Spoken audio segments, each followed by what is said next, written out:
Welcome to the Love Does podcast. My name is Jody Luke, and I'm the executive director of Love Does. And today is really exciting because this is our first ever Love Does podcast. And there are so many stories that are so wonderful behind Love Does and all the people that create them. So we thought we'd do a podcast so that we could share them with more of you. And today's our first episode. You only get one chance to have your first episode. And so we thought we'd start from the very beginning. And in the beginning, there was Bob. What a disappointment. And then God said, let's have a do-over. No, not true. Not true. Bob Goff is our founder, and he is a best-selling author of Love Does and Everybody Always. And he's also a speaker and a coach and a professor, a consul, and an attorney, and a husband, and a father, and a grandfather. So many titles. But Bob, I'll say this. You are a great encourager. You're a great encourager to me. And I think when you couple that with just your unique way that you see the world and your availability, you've really changed the course of so many people's lives. So it's an honor to call you a friend and to have you on the podcast. And so welcome. Yeah, so good to be with you. I love that God takes all of our titles and accomplishments and just makes confetti out of them and just celebrates the poor and the people that are hurting. And so not just executive director, you are like the big kahuna. You're like the one that's doing it. I work for you. So this is year 22, I think, of volunteering for Love Does, and I'm looking forward to continuing to. I remember when you called, and I had groveled. Look, please come. And I had that tingling feeling, I think, in my stomach that was like, I think my life was pretty busy at that time, and I thought, this is something I have to do. And I'm so glad that I said yes. We've had some amazing... You're about to be economically downwardly mobile. It's all been down and to the left. It was great. Since then. Thank you for leaving your high-powered CPA. What was the name of the big... Price Waterhouse Coopers. Price Waterhouse. For Pete's sakes. I worked at Arby's. But to bring that to the serious issues across many countries where kids are hurting and they're caught in the middle of civil wars. So right person, right time. And we've had plenty of people that have rotated through. And I'm just so glad that you're the one. How many years have we been hanging out together at Love Does? Well, I think it's pretty cool when you can count your friendship in decades. And I think it's been maybe 12, 13 years at Love Does. So it's been a hot minute. Hasn't it? That is for sure. Yeah, pretty soon I'll get old and I'll just start saying, just the other day. Yeah, and that was But the important part for people to get to know is that Love Does is in many countries. How many countries are you in now? 13 countries. And maybe you could speak to that a little bit. You started Love Does, it was Restore International back then, and then we changed the name to Love Does. But why did you start it in the first place? What was going on? Yeah, nobody would have me.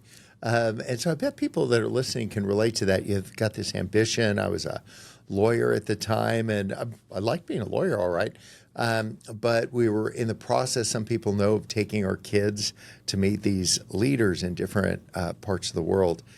Just not as a lark, but I wanted the kids to be exposed to the world. So every time British Airways would have some $50 ticket if you could get to London, then you can get a cheap flight somewhere. So we would do these bargain basement tickets there. And we started seeing the world, and I started seeing kids that were the age of my kids that were in these awful circumstances. So I came back and asked a bunch of terrific outfits. I won't mention all their names. I don't want to cast them in a bad light, but it was just good judgment on their part to not have me work for them. And so having no takers, I said, we're just going to do it ourselves. So sometimes you just decide to start. Instead of thinking like the door was shut or all these metaphors that people use, I just think just shoot the hinges off, go full Dallas on it. And just to say, I'm going to just make some stuff happen. Well, you've done that a number of times in your life. I think about Love Does, and you are a remarkable storyteller. You tell stories in a way that make people laugh and cry and see their life and their faith in a totally different way. I know I have done that. you wrote Love Does, I think, in your late 30s, maybe early 40s, so kind of later. I know life was busy. You had 3 kids. How did you decide to write a book? Why did you want to do it? And then what did it feel like for you when it started selling like hotcakes? Yeah, it felt like my career cratered. I was a pretty good lawyer. I was shuttling between San Diego and Seattle each day to work, and then I would run home at dinner, and then I'd run back up the next day, and that gave me plenty of times to answer emails and write down stories, and so as people connected with the idea, I think just a lot of people, me included, have felt what I would describe as church adjacent. So I wasn't raised in the church. Wasn't against it. I wasn't for it. I was just kind of just the guy across the street. And so I wanted to write a book for the person across the street looking in, not with all the attitude, but with a lot of hopes about their relationships and then curious about things of faith. But I wasn't trying to talk people either into or out of Jesus. I think, like, I make a lousy evangelical. I don't think we lead people to Jesus. I think Jesus leads people to Jesus. We just speak to people plainly. Well, it obviously resonated because it became a New York Times bestseller. And then you wrote another one. And then you wrote more books. And I think we're up to 4 million sold, right? Different units sold between all the studies and all the things. So clearly your words have crossed over. That's nuts. And just you inspired could a get bunch a of used people. one at a used bookstore for a nickel. Well, it's pretty remarkable, Bob. It is. And it makes me think, so then with all of the popularity of Love Does, we changed the name from Restore International to Love Does. That just made sense. Yeah, because people were like, so what's Restore? Plus, in many of the countries that we're working at under your leadership, like they will be countries, the Islamic Republic of Afghanistan, the insert here. And so people will be curious and cautious about who you are. And so translated Love Does, like love translated into every language, is really safe. So sometimes people ask, so why don't you have these big missional statements and a bunch of Bible verses? It's for the same reason I don't put them in my books. That I just want everyone to feel welcome. And it didn't go in light on doctrine. It's just going big on Jesus. To just figure if Jesus is going to lead people to Jesus, what we could do is to find the things that he's nuts about. And he's nuts about kids. He doesn't seem to like lawyers very much, but he's nuts about kids. So I'm just proud of what you and the team have been doing in all these places. I love it. We're in 13 countries all over the world. Some really kind of crazy places like Afghanistan and Somalia and Congo. Wonderful people. Burkina Faso. Uganda, we just got back from doing a really remarkable trip. We met with the First Lady and the Chief Justice. I say in this role, I have a lot of once-in-a-lifetime moments often, but they're really just back to back to back. But this was a trip that I think I'll remember for always. But tell us how you got started in Uganda and sort of catch us up to where we are now. Yeah. So the first place that Love Does launched was in India, and we were doing some stuff there. And then some young people that I knew had just started an organization that was helping bring some attention to what's going on in Uganda. And they immediately got in trouble. I mean, capital T. And so I went over to help kind of sort out some of that. And since I was over there, I thought I'm going to go to the courthouse and because I imagine these guys will end up there. So I met this judge who had all these guys with machine guns out in front of his door. And I was thinking, I wonder who that is. But I figured that must be where the juice is. So I navigated between these guys, and I got to the same office that you and I were at last week. And it turns out it was the Chief Justice of their Supreme Court. And so I asked the secretary, I said, could I go in? I've just traveled 17,000 miles. I don't have an appointment.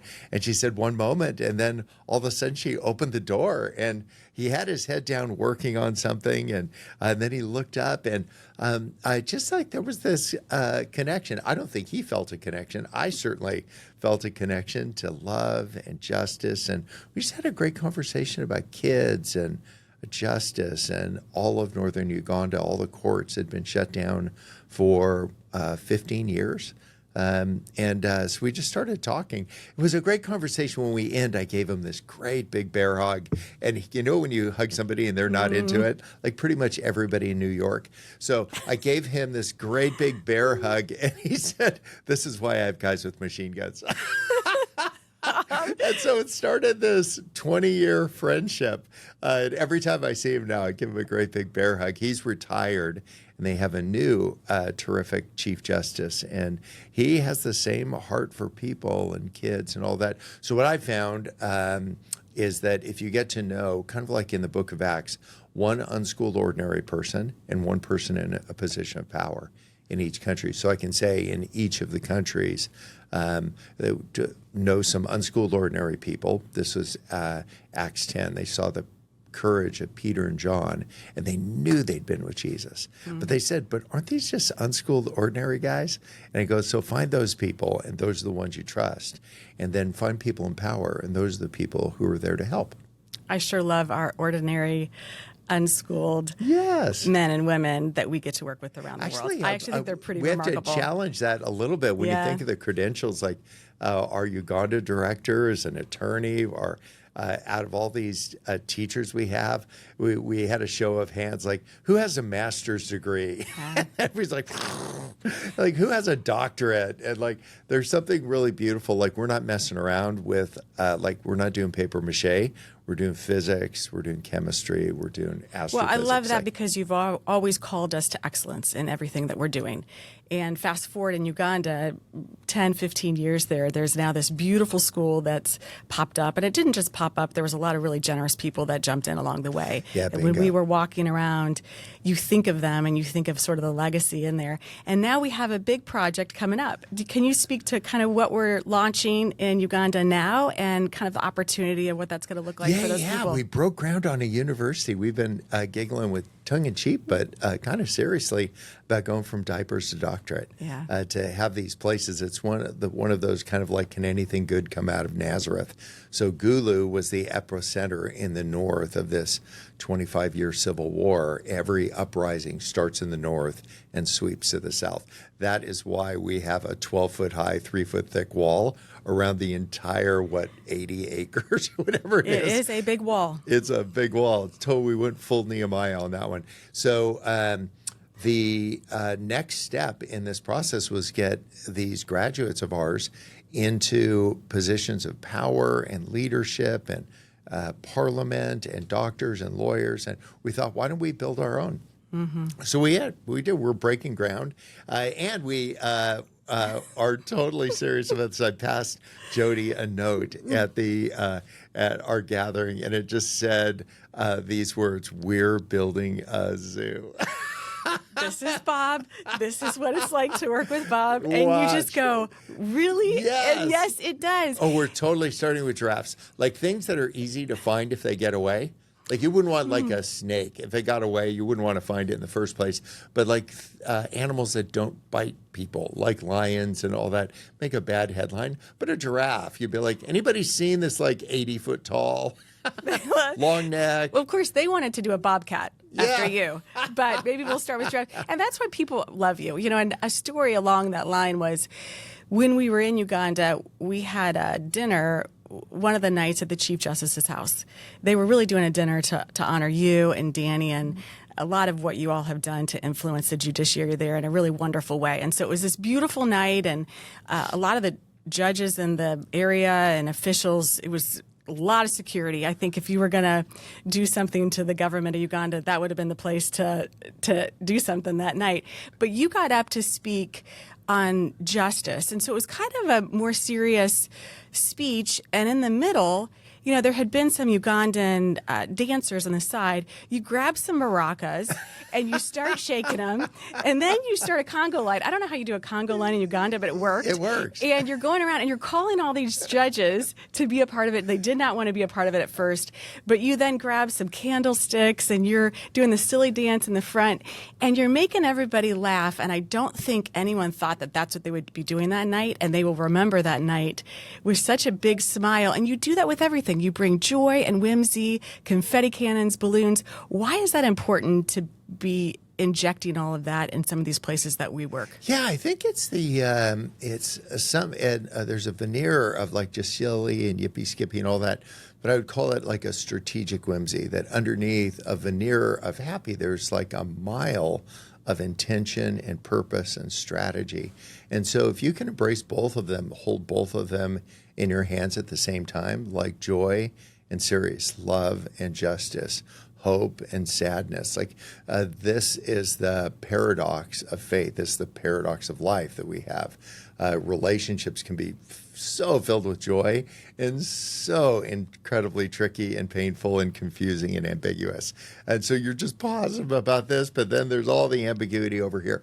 And so I think sometimes embracing that in just a moment of joy. I mean, we got 50 of the top judges in the entire country in this big circle. Like, yes. Opa!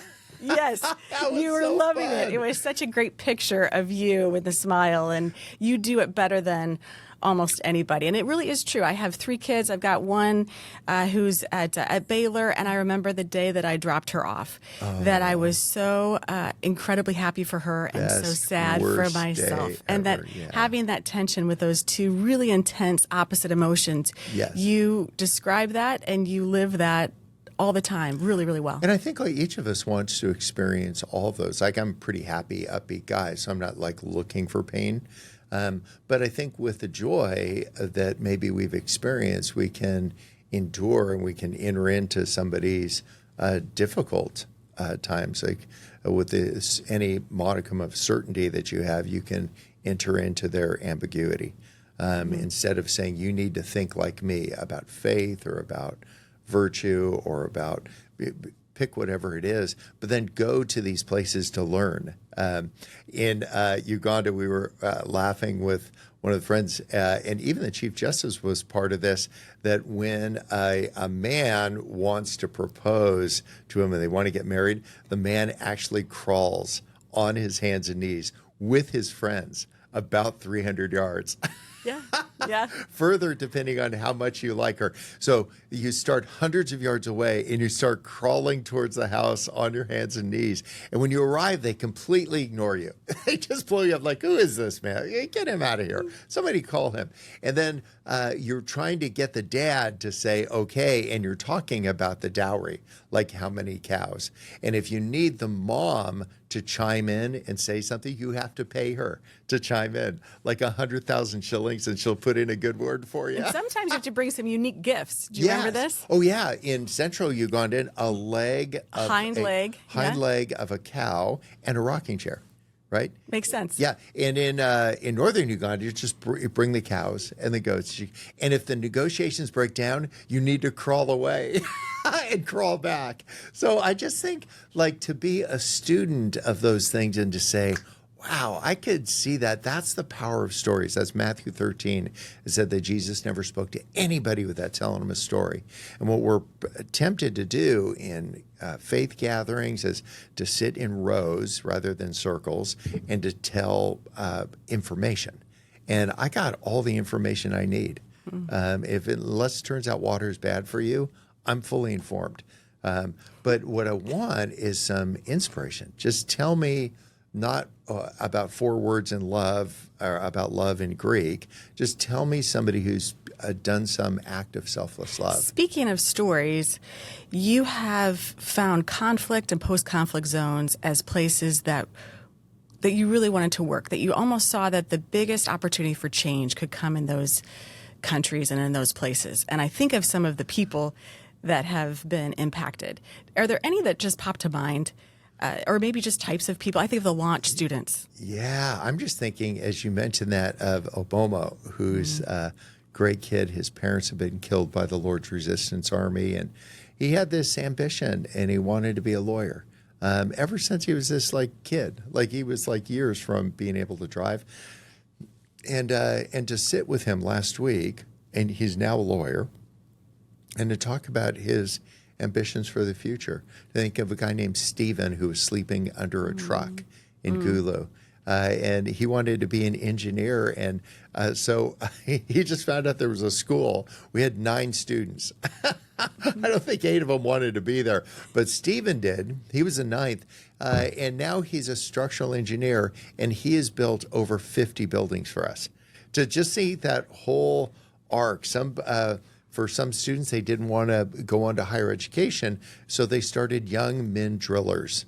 And so they just started drilling wells and putting them in everywhere. Another guy who was along with this trip, Greg, got baptized at that, like one of the wells. They call it Greg's Well. And to see like just the arc of and the confluence of so many stories and streams. There's a lot of stories. I think of even in Somalia and the former child soldiers. But in all of those places, it isn't just that they have achieved something in their life that they maybe never thought that they could, but they have also done it with a character-based education that we've included there. And so you really have come out with these leaders who are capable of affecting change in a really God-honoring way. I really like the shift that, among others, that you've brought to us. This idea is that we don't need to go across an ocean to get this stuff done, that we can go across the street, like right here. I mean, to tell about some of the initiatives that you've started, like right here. We did. We expanded both internationally and then domestically in the last couple of years. You know, we're now in 13 countries. But then when Afghan refugees started coming to our shores, we said, what could we do? And so you got a food truck, and we became the largest provider of food to Afghan refugees, of course. Awesome. And then expanded to the Ukrainian refugees. We started a Love Does Home for single moms. We have all these outreach programs to single moms. We have this food program. And then we go up to San Quentin State Prison. You started that class several years ago. Did you always want to go to prison? Yeah, I think people just foretold that's that was where you'd end up. Yeah, when the people were reading that book, like, what color's your parachute? It's like, what color's your cell? Yeah. So I think the jury was out literally trying to figure out what my future would be. But in Matthew 25, it says, if you want to find me, find hungry people, thirsty people, sick people, strange people, naked people, and people in jail. And so rather than just agreeing with that, to say, what if we act on that? And so one day I got a call from somebody at San Quentin, and in their administration, they said, you want to come to prison? I'm like, I thought I would be going to prison, not like coming to prison. And then I just kept coming back, and you started leading that. And then it really got good once you got involved. For me, it was just a great time. I keep asking if I can spend the night, and they said, that's a hard no. We've had some really encouraging, inspired, remarkable moments there. Really sure. has been a place where I've learned a lot. And we go really as students, not as the teachers, but we will have an organizing principle and then break into smaller groups. And that's where all the good stuff happens. I remember these guys some are just totally ripped. Yeah. And because there's just not a lot to do except get totally ripped. And so this guy was kind of laughing. I was just saying, if I had to bench press, as much as you do, the bar would be on my throat and I'd be choking out. But then I asked in the small group, so what do you have to get off your chest? And so each person, with so much clarity and perspective and humility, would just go around. That's the thing that would be surprising for people that come first time, just how clear and articulate and humble these guys are. They're not faking it. No. They're just super humble. And the last guy in the circle paused and he said, I did it. And then every guy paused, because he said, I've been in here for 20 years saying I got set up. It wasn't me, but I did it. And I'll tell you, in that moment, he was the freest guy I've ever met. And there's something beautiful about being in that kind of circle. Again, just circles, not rows, where you're learning from these men, and then you've got some prison work in women's prisons as well, but hearing from people what they're learning along the way. Well, there's an authenticity, and I think the world is starving for authenticity. To be real, everything is social media and what it appears to be, and you sit in those groups, and those guys are genuine. They are real. They are honest, and there's a real beauty in that. It's inspiring, too, the leadership there from the warden on down, that they're just inspiring people. Like they just love people well. They love God. They love these prisoners. They definitely have some guardrails about some things in every sense of the word, and a couple of 16s. But they also they bring love and authenticity and care and compassion and empathy by the boatload. And that was a surprise for me, because I was thinking that it's kind of this adversarial, like, but the prisoners, the inmates in this gated community, have so many nice things to say about the leadership, and that's really remarkable. Yeah, it is. But you're a risk taker. You know, you don't seem to fear a whole lot, which is kind of wild, because I think fear keeps people from probably visiting a prison or doing a lot of things. And so what do you say to the person who wants to love their neighbor but doesn't necessarily want to fly a plane and corkscrew into Iraq, like you have to if you land a plane there, or roll the dice with the bomb in Somalia, but they want it, but they're real serious about love and action. You know, what do you say to that person? And then also, do you ever get scared? Yeah, the idea of what's your next step is to just realize that, hey, this is really feels unsettling to me. And so instead of saying, well, just don't be scared, like that would be like saying don't be sad when you're like incredibly sad. But to understand what that's connected to, and to say, I understand that I really like to control my circumstances. This feels out of control. And I'm a long way from home here. I am not in Kansas anymore. And so that to get real with that, understand what it's connected to. And then that idea, if faith guides your steps, to take it to Jesus. Like that whole idea, like, make your request known to God. I think he knows before you make the request, but sometimes we don't know. So if we just say, I'm freaking out, I would say, look, let's just get more precise. Just give me what are the 4 or 5 things that are freaking you out right now. And then once you understand what those are, then to say, what are those connected to? I'm afraid I will lose all my money if I do this. I'm afraid I'll be living in the back of a Buick if I do this. I'm afraid I'll lose an important relationship if I do this. We need to figure out what that's connected to. Now we got a ball game. But if you just say, I'm freaked out, it's like, but tell me what that looks like. And as soon as we figure out that, now we're going to what great conversations to have with people that have either experienced a lot in prison, to say, tell me what that feels like. And a great thing that you and I have done before is ask people, what's it feel like to be you right now? Yeah. Instead of just say, how are you? Because you'll get a really polite, I'm fine, how are you? But to say, what's it feel like to be you? And to say, well, it feels like to be me. It feels like to be living in constant anticipation and absolute insecurity all the time. And that always surprises people, because they go like, I get the anticipation part, but like the insecure part? Yeah. And so I think what I've done is to medicate my insecurity. I medicate it with activity. I medicate it with adventure. I medicate. So I can know. And that's the stuff that I'm continuing to take to God, because I don't want to like medicate this. I want to understand it. So once you understand it, then you go like, oh, I get why you're like bouncing off the walls right now. This is like Activity Bob just came in, and Activity Bob showed up because he's totally insecure, doesn't know what to do. So just do stuff. So it can come across as what a great plan.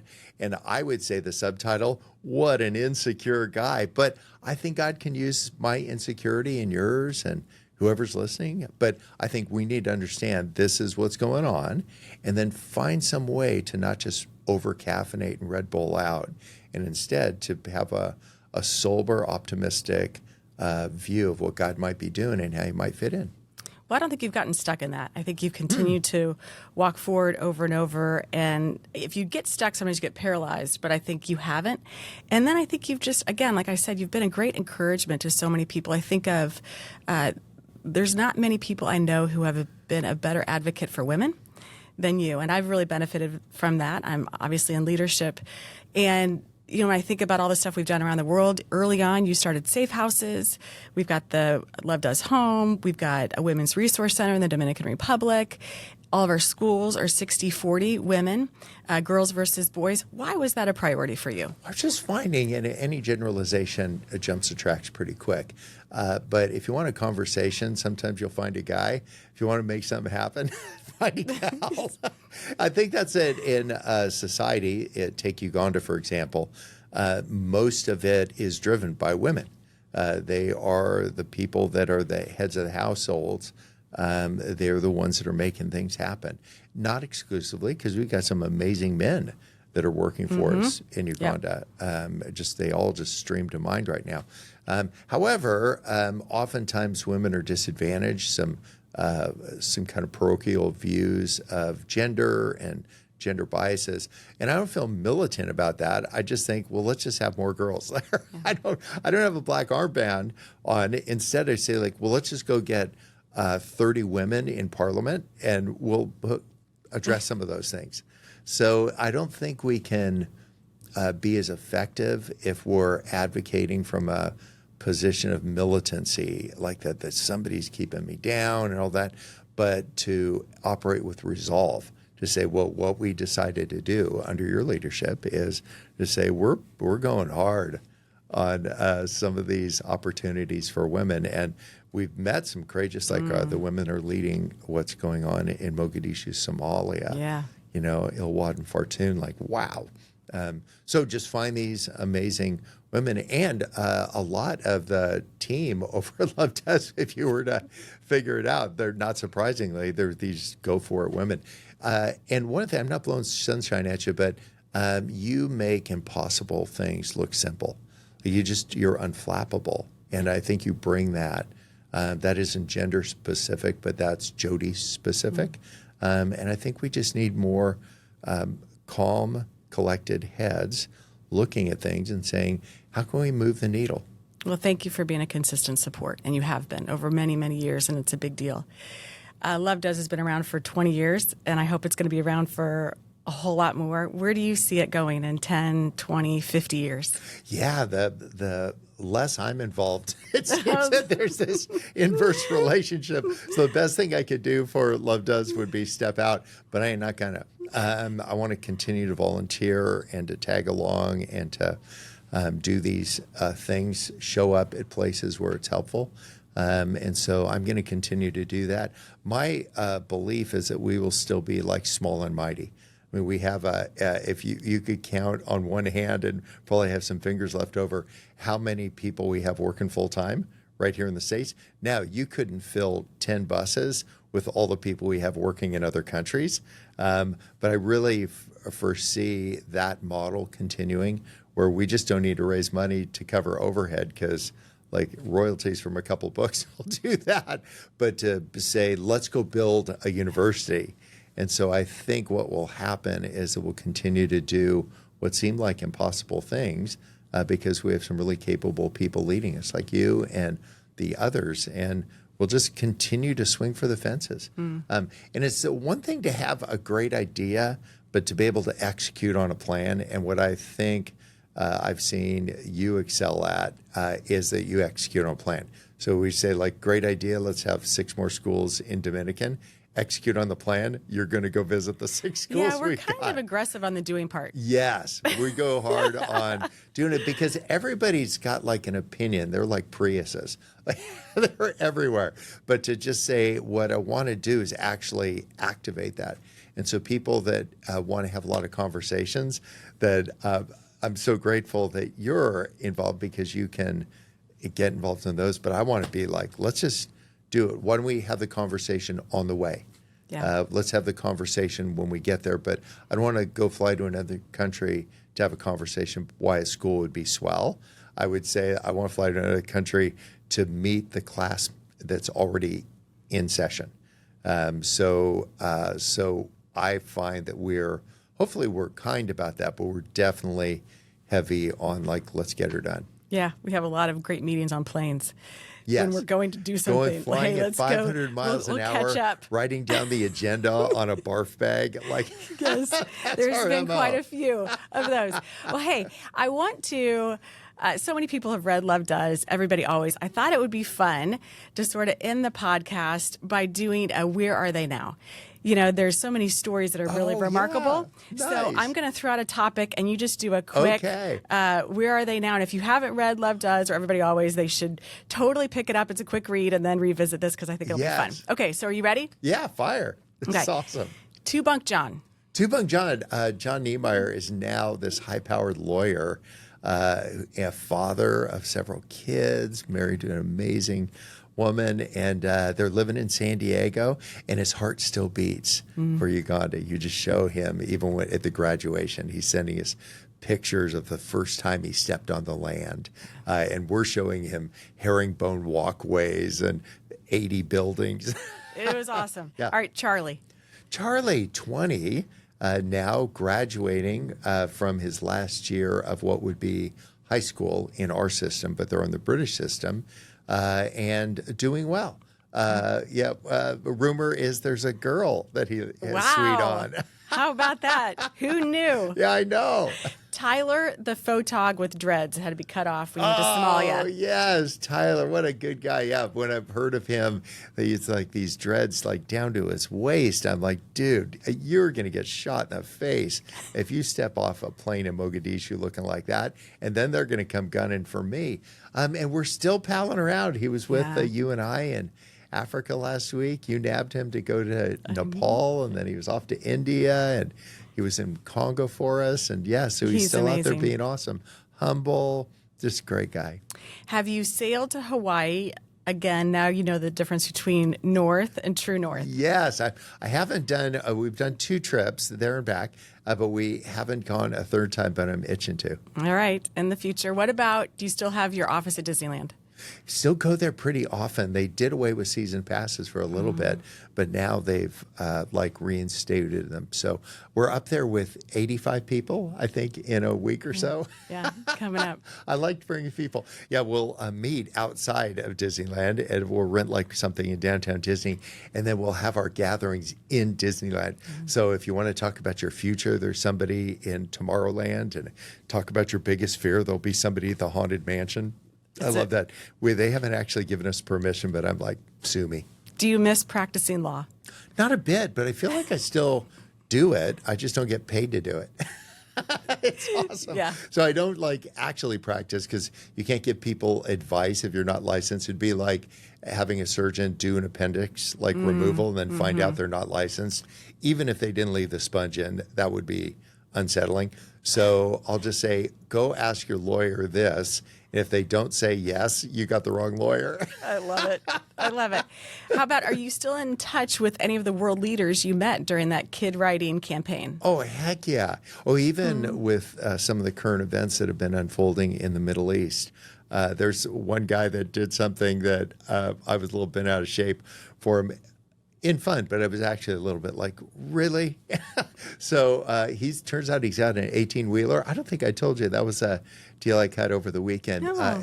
One 18-wheeler full of food into this place where there's a lot of distress right now. That's how we resolved my dispute. I said, I'm not done with you, but think of this as a down payment. We'll fill it full of food, but you need to chip in the truck. This happens a lot. I find out a lot of things. Yeah. I'm like, wow. How did that happen? Now that you're a grandfather, will you do 10-year-old adventures with your grandkids? Oh, heck yeah. Yeah, if I'm not in a jar somewhere, I'm going to just continue to do this. And I've decided no jars for me for the ashes, going for an hourglass. I don't know if that's brilliant or morbid or a little of both, but I just want to pull behind our kids as they're raising their kids, because they're doing such a magnificent job. If they just say that there's something I could do to be helpful, then I'll do that.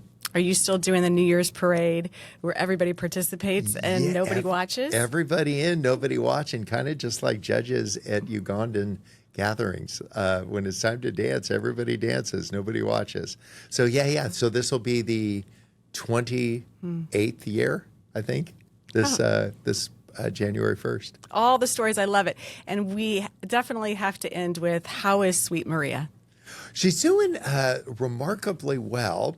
It's like living with Tigger, because I'm bouncing around, and she's just super clear on what her mission is in life. It's me and the kids and the people they married and the people they made. And that is her focus, and it shows because she knows why she's doing what she's doing. And well, so, it is, but I have to add on to it. She is now a member of the board. yes, Which I she love, is. and she's Yeah. gotten involved with our Love Does Home, and I really value her insight and wisdom and support. You know, I met her 25 years ago. I think I met her before I met you, and it's a pretty cool thing to have had so many shared experiences over the years and to have her a little bit more involved. Yeah, she's the wise owl. Like when I talk and people are like grinning or like looking at iPhones and emails they need to answer, but when she talks, everybody listens. It's just like the oracle has spoken. So, and she's got this wisdom and calmness and humility that I think is part of this rich mix of why we can make some things happen, why there's stability in the things that we do, is that we just have a bunch of the right people who are settled into and clear about what are the most important things to them. And so I would even say that for people listening, to just know what's your most important thing. And the most important thing is to be like somebody else. It's to be like what God made you to be. Because if you act like somebody else, if you think about that, God doesn't know that person because he didn't make that one. He just made you. So to be known by God is to be like, just get. And it isn't to be wrapped around the axle in endless introspection, but just be aware and just say, okay, so what's my courageous move today? And everybody's steps don't need to look the same. Well, thank you for encouraging so many people for so many years, including myself. And you really do believe in people, and you see their capabilities even more than maybe they do. And it makes them have deeper relationships, really deeper faith, more meaningful lives, and a lot more joy. I know I do from being associated with you. And I will say also, just thanks for starting Love Does all those years ago, for making that courageous step and for doing extraordinary things around the world.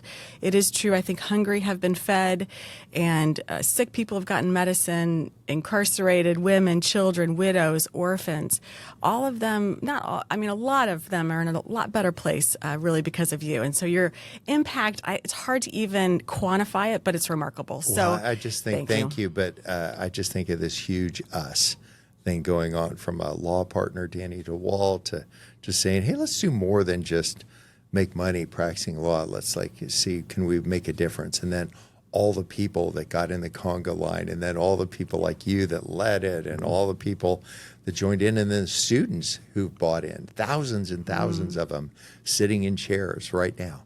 Like, that just inspires me to think there's thousands and thousands of kids in chairs, and they're studying at night under lights that somebody else provided, to like solar lights, so that they can get the education because they want to make moves. And collectively, what we did is we made it possible for them to go after their dreams. Yeah, I really think of all the people that jumped in over the years. We have a really generous Love Does community, and we couldn't have done it without them. And I'm really excited about some of these next things we have coming up, because I think it's going to be really special to do it with them, it's too. It's pretty flat org chart we have around here, too. Everybody takes out the garbage. It is.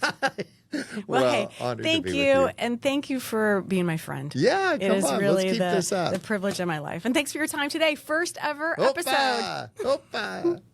Thanks, Bob.